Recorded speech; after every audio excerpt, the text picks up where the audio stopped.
Good morning दोस्तों। तो दोस्तों, इस वीडियो में मैं थोड़ी सी असाइनमेंट से रिलेटेड बात करने जा रहा हूँ। तो बहुत से मेरे भाइयों ने पूछा था कि असाइनमेंट के लिए कौन सा पेपर हमने यूज़ करना है, क्या हमने प्लेन पेपर यूज़ करना है या लाइनदार पेपर यूज़ करना है। तो दोस्तों, जैसे कि मैंने अभी जो हमारा सेकेंड ईयर में थर्ड सेमेस्टर आता है, उसकी जो अभी 3 असाइनमेंट्स आई है वो हमने सॉल्व कर ली हैं। तो उसमें से मैं आपको एक का दिखाता हूँ कि जैसे मैंने जो पेपर यूज़ किया है, जिसके दोनों साइड आपको क्या मिल जाएगी, लाइनें लगी हुई हैं। ठीक है, आप देख सकते हैं इसकी एक साइड थोड़ा सा बॉर्डर अपने आप छोड़ा गया है, और फिर आप देख सकते हैं कि इसकी दोनों साइड पर क्या है, लाइंस लगी हुई हैं। और दोस्तों, मैंने इसमें जो हमारा बॉल पॉइंट होता है, बॉल पिन पॉइंट पेन होता है, उसको हमने यूज किया है। इसमें मैंने जो हमारे क्वेश्चंस थे उसको मैंने ब्लैक पेन से लिखा है, और जो हमारे आंसर है मैंने वो उसको ब्लू पेन से लिखा है। और फिर जो इम्पोर्टेंट जो कुछ पॉइंट्स होते हैं, जैसे कोई ये डेफिनेशन है ट्रू एरर की, रिलेटिव ट्रू एरर की, इसको मैंने ब्लैक पेन से लिखकर अंडरलाइन किया है। ठीक है दोस्तों, और आप कुछ भी तरीका बरत सकते हैं, ऐसा कोई हार्ड एंड फास्ट रूल नहीं है।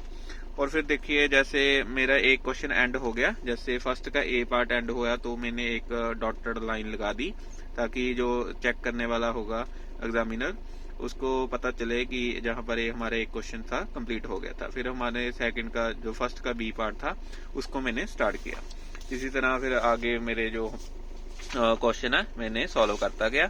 और एक बात और दोस्तों, जैसे ही कोई इम्पोर्टेंट रिजल्ट आता है तो उसको मैंने उसके ऊपर बॉक्स ड्रा कर दिया, ताकि जो एग्जामिनर चेक करने वाला है उसको इसके बारे में पता चल सके कि जहां पर कुछ ना कुछ इम्पोर्टेंट जो टास्क है वो कंप्लीट हुआ है। ठीक है दोस्तों, और फिर जैसे एक फाइनल रिजल्ट आए हमारे, तो उसको भी मैंने अलग से नीचे लिख दिया कि जो हमारा टोटल फाइनल रिजल्ट क्या रहने वाला है। और दोस्तों, एक बात और कि जहां पर मैंने जैसे आप देख सकते हो हर एक पेज के ऊपर नंबरिंग की है, जैसे ये 7 नंबर पेज है और फिर इसका 8th नंबर पेज आ जाता है। और साथ ही साथ दोस्तों, क्योंकि अभी मैंने जस्ट असाइनमेंट तैयारी की है, अभी ये सबमिट नहीं करने जा रहा हूँ, तो इसमें कुछ ना कुछ जैसे ऐड ऑन कैसे होगा कि एक तो जो मेरा हर एक पेज है इसके ऊपर मैं अपना जो इनरोलमेंट नंबर है वो जरूर लिखूंगा, ताकि जब भी मैं अपनी असाइनमेंट सबमिट कराऊं, वहां और भी स्टूडेंट्स ने असाइनमेंट सबमिट करानी है, तो किसी एक स्टूडेंट की असाइनमेंट किसी दूसरे में ना चली जाए, तो मैं अपना इनरोलमेंट नंबर इसके ऊपर सभी पेजेस के ऊपर लिखूंगा। और फिर जो हमारा जो फर्स्ट जो हमारा पेज होगा, इस पेज के ऊपर मैं जो अपना हमारा कोर्स का नाम, code, subject code, study centre वगैरह जो भी डिटेल्स है, माई पर्सनल डिटेल आल्सो, वो भी मैं इस पेज के ऊपर मेंशन करूंगा। और दोस्तों, एक बात और, क्योंकि जैसे मैंने बताया कि अभी मैंने सबमिट नहीं करनी, सिर्फ तैयारी करी है, तो इसके आगे असाइनमेंट के सबसे आगे जो हमारा क्वेश्चन पेपर है असाइनमेंट का, उसका एक प्रिंट आउट लेकर वो आगे लगाना होगा। और फिर एक जो हमारा इग्नू का आईडी कार्ड होता है, वो भी अगर आप लगाना चाहते हैं तो लगा सकते हैं।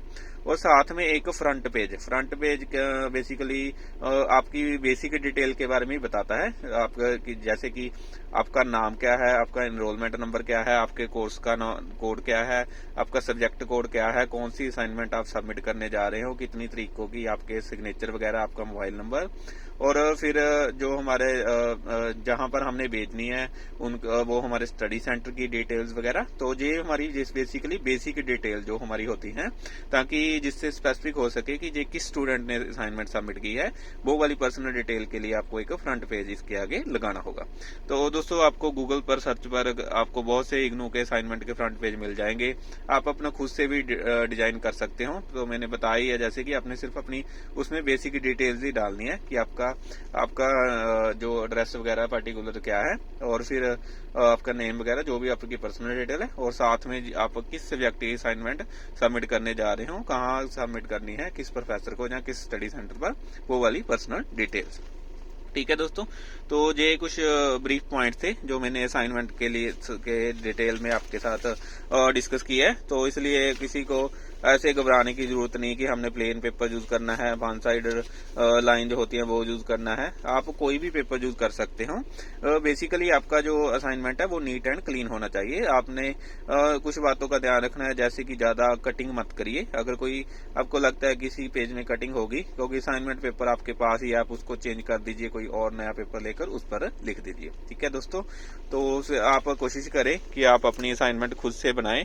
ठीक है दोस्तों, खुद से बनाओगे तो आपको कॉन्फिडेंस भी आएगा, और जो भी आपने के असाइनमेंट में क्वेश्चन आएंगे जब आप खुद से उसको बनाएंगे, खुद से सॉल्व करेंगे, तो आपका जो मतलब एग्जाम की तैयारी के पॉइंट ऑफ व्यू से भी जो आपका मतलब तैयारी है वो हो जाएगी। ठीक है दोस्तों, तो ये कुछ पॉइंट्स है असाइनमेंट से रिलेटेड। पेपर कौन सा यूज करना है, पेन वगैरह कौन सा यूज करना है, क्या क्या उसमें मेंशन करना है, कैसे कैसे अपने आंसर आपने लिखने हैं, ये चीज। और एक बात दोस्तों और बता दूं, जैसे कि अभी इसमें मैंने कंप्लीट करने वाली है, जैसे मेरा फर्स्ट ए क्वेश्चन आप देख सकते हैं मैंने सॉल्व किया है, इसके जो भी मार्क्स होंगे, जैसे ये 3 मार्क्स 2 मार्क्स या 5 मार्क्स का जो भी क्वेश्चन होगा, इसके आगे जहां पर एक क्वेश्चन कंप्लीट होता है तो उसके आगे अगर आप इसके मार्क्स भी मेंशन कर दोगे तो वो अच्छा रहेगा। जैसे हमारा सेकंड क्वेश्चन है, इसमें भी जो आप देख सकते हैं कि स्पेस है, जहां पर अगर आप जो इसके मैक्सिमम मार्क्स है वो लिख दोगे जो कि क्वेश्चन पर पेपर पर आपको दिए गए हैं, तो इससे भी ज्यादा मतलब अच्छा इफेक्ट एवेलुएटर पर जाएगा। क्योंकि कई बार क्या होता है वो क्वेश्चन पेपर को नहीं देख रहा होता, तो उसको पता नहीं चलता कि ये क्वेश्चन आपका 3 नंबर का था या 5 नंबर का या 10 नंबर का, तो फिर उस हिसाब से उसको जो आपकी आंसर की लेंथ है उसको डिसाइड करने में भी कोई परेशानी नहीं होगी।